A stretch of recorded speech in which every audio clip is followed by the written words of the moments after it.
Hello बच्चों, खोजी classes में आप लोगों का स्वागत है। देखिए, आज हम जो है आपको साबुन और डिटर्जेंट के बारे में बात करेंगे हम आपसे। ये आपका क्लास 8 में विज्ञान में जो इकाई 2 है आपका यूनिट 2, इकाई 2 यूनिट 2 में आपका ये लास्ट में है, पार्ट के लास्ट में है इसको। अब देखिए, इसमें जो है उसमें यही है कि साबुन क्या है और अपमार्जक क्या है, इसको आपको देखना है। तो जरा देखिए, पहले आप ये देख लीजिए। ये देखिए आपका लाइफ बॉय है, ये देखिए साबुन है आपका। इस तरह से देखिए, ये आपका इस पे ये देखिए आपका ये लिखा है गोमती, यहाँ पे लिखा हुआ है साबुन। गोमती तो कंपनी का नाम है, ब्रांड है, ये साबुन लिखा हुआ है। देखिए इस तरह देखिए, ये आपका ये पतंजलि का है, ये भी साबुन है आपका। तो साबुन साबुन ये हो गया। डिटर्जेंट, डिटर्जेंट क्या होता है ये देखिए आपका घड़ी, यहाँ पे लिखा हुआ डिटर्जेंट पाउडर, ये डिटर्जेंट है। इस तरह देखिए घड़ी, यहाँ पे लिखा है डिटर्जेंट केक। अक्सर हम लोग गलत बोल देते हैं, कहते हैं घड़ी साबुन लेके आओ। घड़ी साबुन नहीं होता, घड़ी डिटर्जेंट केक होता है। घड़ी डिटर्जेंट बोलना चाहिए। डिटर्जेंट को हिंदी में हम कहते हैं अपमार्जक। तो घड़ी डिटर्जेंट अब बोलिएगा। इसी तरह देखिए सर्फ एक्सेल, कहते हैं सर्फ एक्सेल साबुन लेके आओ, गलत बोलते हैं। सर्फ एक्सेल डिटर्जेंट लेके आओ, डिटर्जेंट केक, ये डिटर्जेंट केक है। तो ये देखिए, ये तो डिटर्जेंट केक है, लेकिन ये क्या आपका साबुन। नहाने वाले जितने भी होते हैं वो साबुन होते हैं। तो साबुन तेल से बनाए जाते हैं, तेलहार टाइप के होते हैं आपका, है ना। और ये जो आपका ये डिटर्जेंट है। तो साबुन, और आप जानते हैं कि आप प्रयोग किए होंगे, नहीं किए होंगे तो आप हमारा प्रयोग देख लीजिएगा।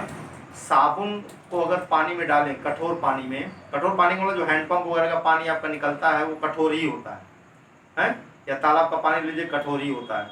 तो वो पानी ले करके उसमें अगर साबुन आप थोड़ा सा साबुन ले लीजिए, उसको घोलिए उसमें, है ना। ये वाला साबुन ले लीजिए, गोमती साबुन, उसमें साबुन को घोलिए और एक दूसरे बर्तन में लेकर के उतना ही डिटर्जेंट ले लीजिए, उसको घोलिए। तो आप देखेंगे डिटर्जेंट ज़्यादा झाग देता है और ये साबुन कम झाग देता है, डिटर्जेंट ज़्यादा झाग देता है। इसलिए आजकल साबुन लोग कम लगाते हैं, डिटर्जेंट का प्रयोग ज़्यादा करते हैं। नहाने के लिए साबुन का प्रयोग करते हैं। तो अब देखिए, रसायन विज्ञान या विज्ञान में जो रसायन विज्ञान होता है उसमें हम क्या करते हैं, हम पदार्थों के प्रकृति का अध्ययन करते हैं कि पदार्थ, कोई पदार्थ है तो किससे मिलकर बना है, किन छोटे छोटे कणों से मिलकर बना है। जैसे हवा है तो इनकी छोटे छोटे कणों से मिलकर बना है, तो पता चला ऑक्सीजन से मिलकर बना है। नाइट्रोजन, ऑक्सीजन बहुत सक्रिय गैस है, नाइट्रोजन बहुत निष्क्रिय गैस है, इस टाइप का। तो उसी तरह से हम ये जानना चाहते हैं कि आखिर ये साबुन साबुन किससे मिलकर बना है, किन कणों से मिलकर बना है। तो साबुन के बारे में, साबुन क्या होता है रासायनिक रूप में। साबुन जो है उच्च वसीय अम्ल के सोडियम तथा पोटेशियम लवण होते हैं। इसमें देखिए कुछ कठिन कठिन शब्द आ गए, उच्च वसीय अम्ल। अब सवाल उठता है उच्च वसीय अम्ल क्या होता है।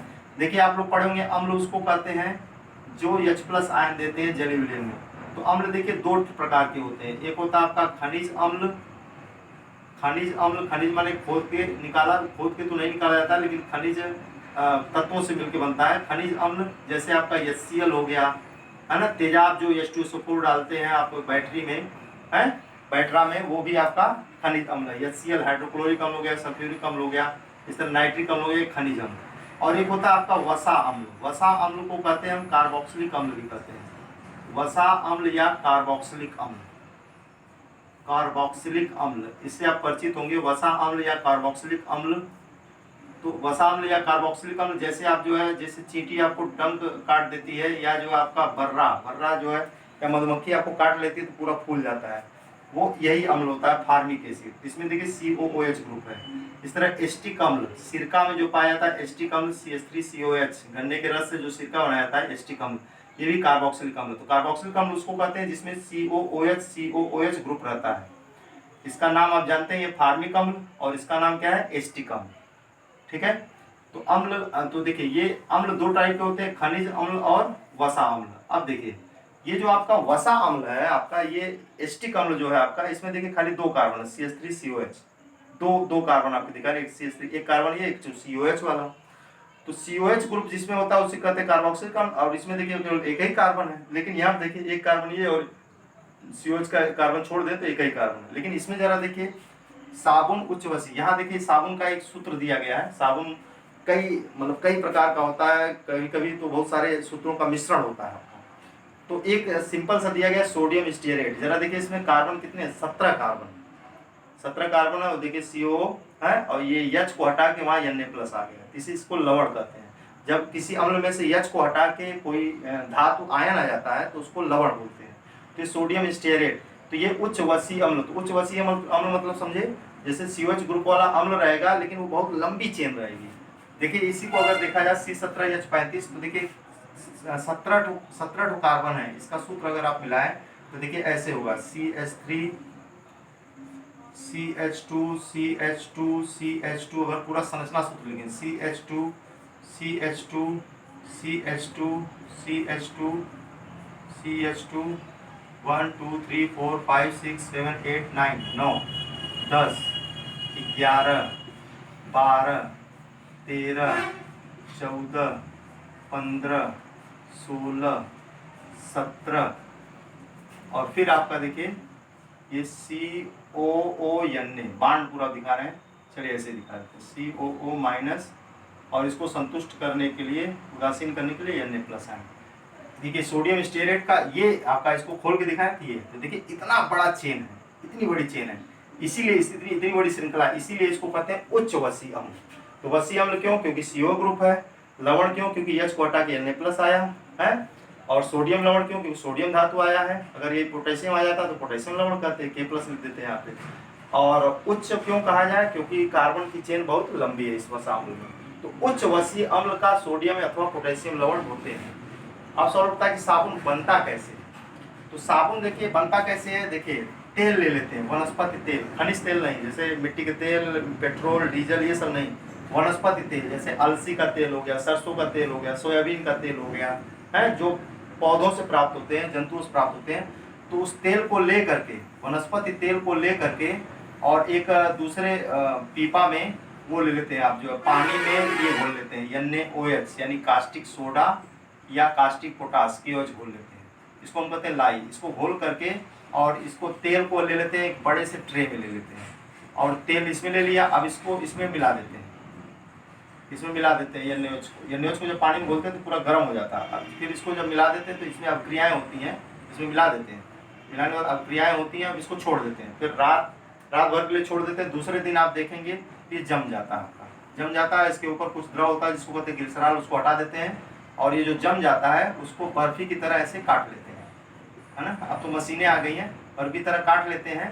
तो ये आपका जो छोटे छोटे टुकड़े जो होते हैं यही साबुन होते हैं। तो साबुन, सिंपल सा साबुन कैसे बनाता है? तेल ले लेते हैं, वनस्पति तेल, अलसी का तेल, नीम वाला साबुन कैसे बनता है? नीम का तेल लेकर के उसमें कास्टिक सोडा मिला देते हैं, पानी में घोल करके उसको मिला देते हैं, और फिर जम जाता है। वो गाँव में पहले बहुत बनाया जाता था, गाँव में, बाजारों में।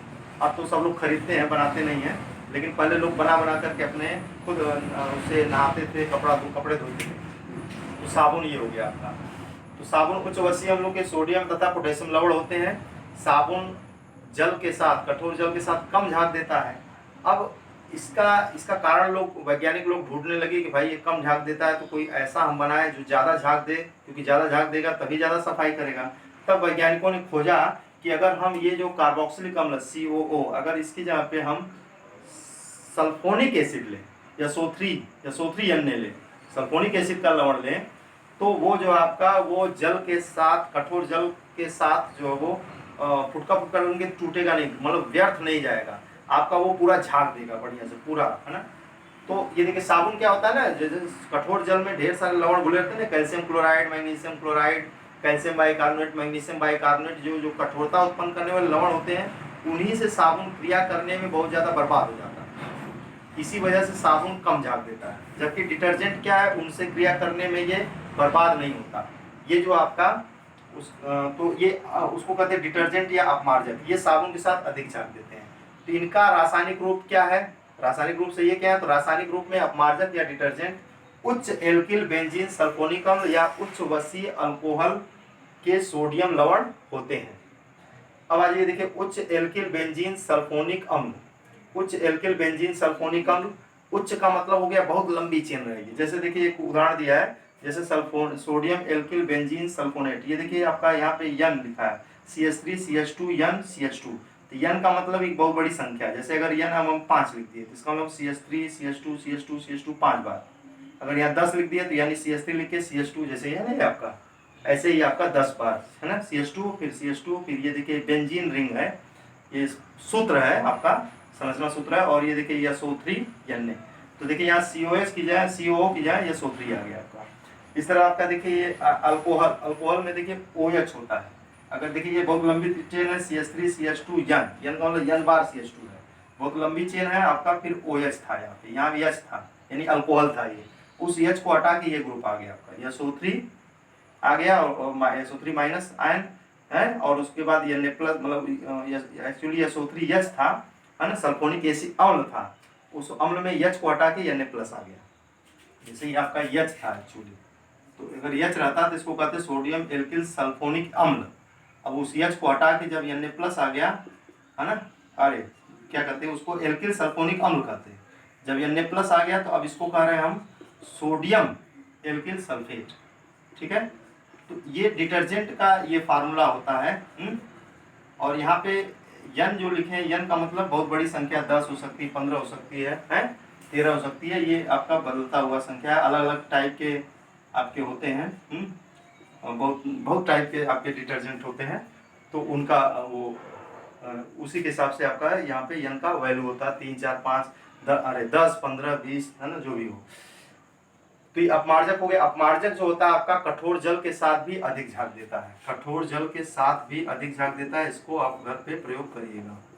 कठोर जल के साथ भी झाग देता है, भी झाग देता है या अधिक झाग देता है, अधिक झाग देता है। और वह जो ऊपर वाला कठोर जल के साथ, यानी कठोर जल के साथ कम झाग देता है। अच्छा, अब छोटे छोटे जल्दी जल्दी बता दें आपको कि साबुन कैसे सफाई कैसे करता है। देखिए ये जो है साबुन में ये जो लंबी सी चेन देख रहे हैं ना, ये लंबा सा ये श्रृंखला, ये जो आपका साबुन या डिटर्जेंट सफाई कैसे करता है। इसकी जो ये लंबी सी जो चेन होती है, ये आपका चिकनाई से, वसा से प्रेम करती है ना, वसा प्रेमी होती है ये। और ये जो इसका जो सिरा होता है, ये जो आपका जल प्रेमी होता है। ठीक है, तो जब तो देखिए कपड़े गंदे कैसे होते हैं, जैसे आपका एक कपड़ा है, जैसे ये कपड़ा है आपका, तो कपड़े पर क्या होता है, आपके शरीर से, आपकी चमड़ी से, देखिए आपका इसमें तैली ग्रंथि होती है, उससे तेल निकलते रहते हैं। वातावरण में तेली पदार्थ होते हैं, तैली पदार्थ कोई आके लग गया उसको कहते हैं ग्रीस। और उसी तेली पदार्थ में मैल आकर के, धूल आकर के चिपक जाता है, ये गंदा हो जाता है। तो जब हम उस कपड़े में साबुन का घोल मिलाते हैं या डिटर्जेंट का घोल मिलाते हैं, तो डिटर्जेंट क्या करता है, इस डिटर्जेंट या साबुन क्या करता है, ये जो मैल आपका लगा हुआ कपड़े पर, ये कपड़े का रेशा है, उसके ऊपर जो मैल लगा है, उसमें ये साबुन क्या करता है, इसका जो है, ये देखिए आप उस मैल के अंदर अपनी पूंछ को ये डाल देता है। ठीक है, ये इसकी पूंछ जो है इस मैल के अंदर चली जाती है, फिर उसको वो तोड़ देता है। उस पूरे आपका मैल का जो लेयर होता है ना, मैल का जो अस्तर होता है, जो परत होती है, उसको तोड़ देता है। तोड़ करके आपका छोटे छोटे, है ना, इसको कहते हैं हम इमल्सिफिकेशन, पायसीकरण, है ना। जैसे आपका दूध भी एक पायस होता है, ये छोटे छोटे टुकड़ों में तोड़ देता है, क्योंकि ये प्रतिकर्षण होता है। देखिए माइनस सीधा ऊपर है इनका, और जो इनकी पूंछ जो है अंदर की तरफ है, चलो इसको कहते हैं मिसेल। अब फिर जब इसको हम जो है पानी के साथ धोते हैं, तो ये सब जो है आपका, ये सब आपका जो है ये वो आपका ये छोटे छोटे जो कण होते हैं आपके, जिसमें धूल है और साबुन के अणु हैं, वो आपका अलग हो जाता है। इस तरह से हमारा कपड़ा साफ हो जाता है। शार्ट में बहुत जल्दी जल्दी बताएं हम। और ये जो आपका, फिर से देख लीजिए, देखिए हमारा जो कपड़ा गंदा होता है, उसमें तेली पदार्थ के नाते हमारे जो त्वचा से निकलते हैं तेल निकलते हैं, या वातावरण में जो तेली पदार्थ हैं, ग्रीस हैं, वो जो हमारे कपड़े पे लग जाते हैं रेशे पे, उसमें धूल आकर के चिपक जाता है। इस तरह से हमारा कपड़ा गंदा हो जाता है। फिर जब साबुन का घोल डालते हैं, तो साबुन का ये जो सिरा है, ये आपका पानी से प्रेम करता है, जल प्रेमी। ये सिरा आपका जल प्रेमी है, और ये सिरा आपका वसा प्रेमी, तेल प्रेमी। तो ये जो इसका जो लंबे सिरे होते हैं, वो जो है ग्रीज में चले जाते हैं, ग्रीज में जो चिकनाई होता है उसमें घुस जाते हैं, जिसमें कि मैल लगी हुई है। और फिर उसको तोड़ देते हैं, तोड़ करके आपका छोटे छोटे टुकड़ों में तोड़ देते हैं, बूंदों में, हैं। इसको इमल्सिफिकेशन कहते हैं। फिर इसको जब हम खींचते हैं, तो ये जो आपका पानी के साथ बह जाते हैं। तो ये छोटे छोटे कण जो पानी के साथ बह जाते हैं, तो उससे ग्रीस जब बहता है, तो उसके साथ साथ उसके अंदर जो मैल होते हैं वो भी बह जाते हैं। इस तरह से आपका कपड़ा साफ हो जाता है। ठीक है, इस तरह से अगर कपड़ा आपको साफ रखना है, तो तेली पदार्थों से दूर रहा कीजिए, है ना। जैसे आप देखेंगे जहाँ पे तेल लग जाता है, तो वो कपड़ा ज़्यादा उनका गंदा हो जाता है, तेल का काम करते हैं। तो ये जो आपका, तो आप छोटे में आपको जो याद रखना है आपके स्तर पे कक्षा 8 में वो, और आगे भी जिसको याद रखना है आपको तो वो यही है कि साबुन क्या होता है। रासायनिक रूप में साबुन उच्च वसीय अम्ल के सोडियम अथवा पोटेशियम लवण होते हैं, जैसे सोडियम स्टेरेट हो गया। और अपमार्जक यानी डिटर्जेंट क्या होते हैं। रासायनिक रूप में अपमार्जक या डिटर्जेंट उच्च एल्किल बेंजीन सल्फोनिक अम्ल या उच्च वसीय अल्कोहल सल्फेट के सोडियम लवण होते हैं। यहाँ सल्फोनिक अम्ल आ गया, वहां पे आपका वसीय अम्ल आ गया, यहाँ पे आपका सल्फोनिक अम्ल आ गया या सल्फेट आ गया। तो ये चीज है आपका। और ये जो है डिटर्जेंट जो वो साबुन कठोर जल के साथ अधिक झाग नहीं देता, जबकि डिटर्जेंट कठोर जल के साथ भी अधिक झाग देता है। इस बात को हम नहीं लिखे, यहाँ पे लिखे हैं। और अम्ल के बारे में बताया था, अम्ल 2 प्रकार के होते हैं, खनिज अम्ल, वसा अम्ल। ये तो आपका अम्ल के चैप्टर में आप पढ़े होंगे, नहीं पढ़े होंगे तो आप जान लीजिए, अभी भी जान लीजिए। खनिज अम्ल और वसा अम्ल। खनिज अम्ल में क्या होता है, वो VH+ आयन देगा या VH+ आयन देगा, लेकिन जो वसा अम्ल होते हैं उसमें COOH समूह रहता है, COOH। तो COOH वाला जो H होता है वही खाली वही निकलता है, ये आयनित नहीं होता है। ये वाला H नहीं आयनित होगा, ये H नहीं निकलेगा, ये वाला H, क्योंकि O से जुड़ा हुआ है वो, है ना, COH। तो COH ग्रुप जिसमें होता है उसको कार्बोक्सिलिक अम्ल या वसा अम्ल कहते हैं, और जिसमें COH ग्रुप नहीं होता उसको कहते हैं खनिज अम्ल, जैसे HCl हो गया, H2SO4 हो गया, जो बैटरी में आप डालते हैं। तो आपका जो है ये चर्चा कहाँ से आई, ये वसा अम्ल। ये जो वसा अम्ल है, ये देखिए छोटा सा वसा अम्ल है, लेकिन आपका जो साबुन में जो वसा अम्ल होता है वो बहुत लंबी चेन वाला होता है। जैसे 17, देखिए 17 कार्बन है, उसी को हम जो है ऐसे करके आपको दिखा दिए हैं, पूरा खोल करके, इसको पूरा खोल करके दिखाएं कि कैसे सब जुड़े रहते हैं। देखिए 17 है, 1 2 3 4 5 6 8 9 10 11 12 13 14 15 16 17, 17 हो गए। 35 देखिए, 17 दूना 34, 34 1 35, दूना करके एक जोड़ देंगे।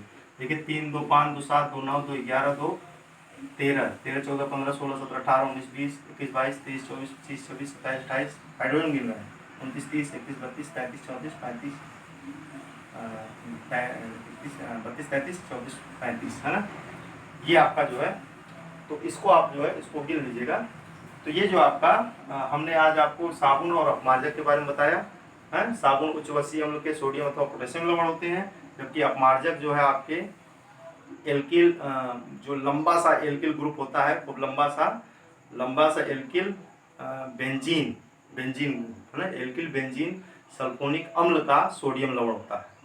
या आपका उच्च वसीय अल्कोहल, वसीय अल्कोहल का मतलब जब ढेर सारे कार्बन होते हैं तो वो उसके अंदर तेल वाला गुण हो जाता है, इसलिए वसीय कहते हैं। उच्च वसीय अल्कोहल, बहुत लंबा सा जो अल्कोहल होता है OH ग्रुप वाला, उसमें H को हटा करके वहाँ पे SO3 ग्रुप आ जाता है, ये वाला, है ना। तो उच्च वसीय अल्कोहल का सल्फेट, सोडियम सल्फेट लवण होता है आपका, ठीक है। तो इसको आप याद रखेंगे, इसको आप नोट कर लीजिए, अच्छा नोट है।